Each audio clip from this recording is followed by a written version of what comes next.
দেশের জন্য এবং এই রাজ্যের জন্য অত্যন্ত একটি মর্মান্তিক ঘটনা। আমরা সবাই জানি যে কিভাবে এঞ্জেল চাকমাকে বহির্রাজ্যে দেরাদুনে, যেখানে সে পড়তে গেছিল, সেখানে তাকে নির্মমভাবে হত্যা করা হয়েছে এবং হত্যার উদ্দেশ্য ছিল সে নর্থ ইস্ট থেকে, সে দেখতে তার চোখ ছোট, তার নাক ছোট। তাকে যখন জিজ্ঞেস করা হয়েছে তুমি কোনখানে, সে বলেছে আই এম ইন্ডিয়ান, কিন্তু তারপরেও তাকে চাইনিজ ব্যাখ্যা করে তার ওপর অজস্র টর্চার করা হয় এবং নির্মমভাবে তাকে ছুরি দিয়ে আঘাত করা হয়। আমরা ত্রিপুরা প্রদেশ যুব কংগ্রেসের তরফ থেকে এই পুরো বিষয়টি অত্যন্ত গুরুত্বভাবে নেওয়ার পরে যখন আমাদের নেতা শ্রী রাহুল গান্ধীজির নির্দেশে আজকে নর্থ ইস্ট ইউথ কংগ্রেসের যে কোঅর্ডিনেশন কমিটি, সেই কমিটির থেকে একটি ডেলিগেশন টিম এখানে এসছে, যেখানে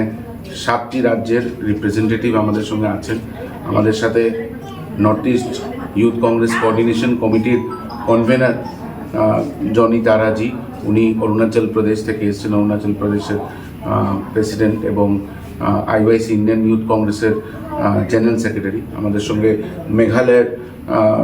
যে প্রেসিডেন্ট আছেন টিম জিম, উনি এসছেন এবং ওনার সাথে ভাইস প্রেসিডেন্ট আছে এবং আরও যারা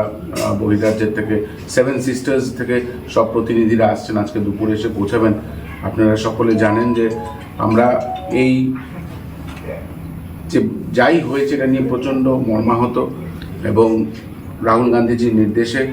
আমরা আজকে এখানে এসেছি এবং মাইকেল, ওর ভাই মাইকেলের সঙ্গে আমরা কথা বলবো কি হয়েছিল কি না। আজকে বিকেলবেলা আমরা এই প্রতিবাদে একটি মশাল মিছিল আগরতলায় সংগঠিত করছি, যেখানে আমরা একটাই স্লোগান রাখতে চাই যে আমরা নর্থ ইস্ট এবং নর্থ ইস্ট